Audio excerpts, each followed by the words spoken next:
All right, we'll continue this video. My apologies, I got interrupted by a phone call and it cut the video off. So we were at the horizontal distance. X2 minus x1 will give us this distance right here. We said it was 6, and look at how many spaces I travel. 1, 2, 3, 4, 5, 6. So if I want to stay on the line, I could either go down 12 over 6, or that simplifies to negative 2, as we stated here. I could go down 2 over 1, down 2 over 1. And then what we're going to use slope for is to prove that lines are parallel and perpendicular. And that'll be important, especially with parallelograms and rectangles. You know that those have parallel lines and right angles. All right, and last one is distance formula. Now we're trying to find the length of segment AB. And the formula is right here.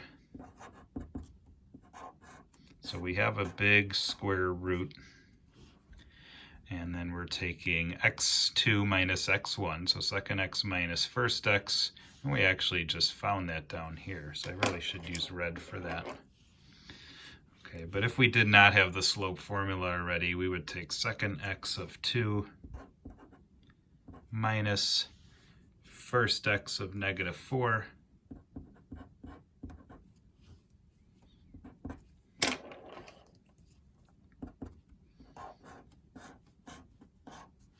And we would get this plus from the double negative, and that would turn into 6 squared.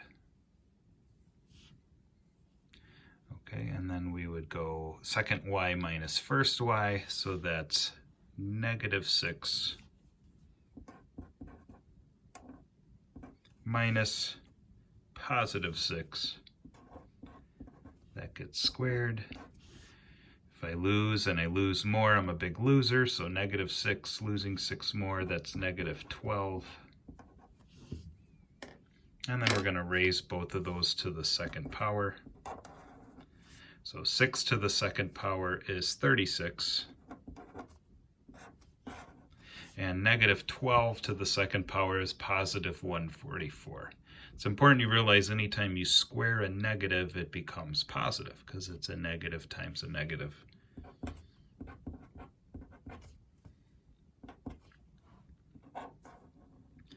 Okay, and then you would add those numbers up. 144 plus 36 is 180. And you would take the square root of that. So you might want to use a calculator. Your assessments will make you round to the nearest hundredth for the most part on these problems. So grab your Inspire.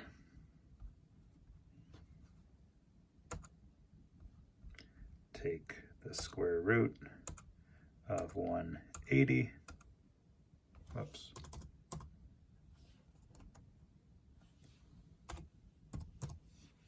And hit enter.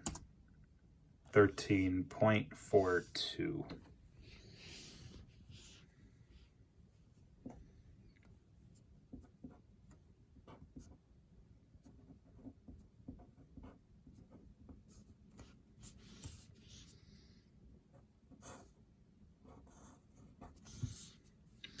All right, so the segment would be 13.42 units long.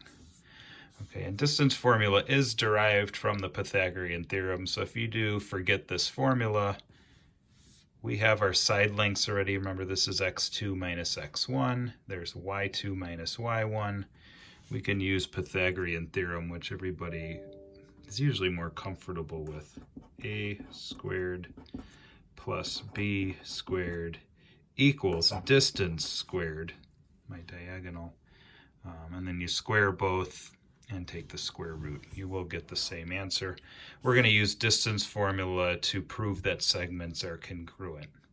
So if opposite sides are congruent in a parallelogram, a square or a rectangle, you can classify those. So now it's your turn. Use these notes, try this example, and check your answers on OneNote.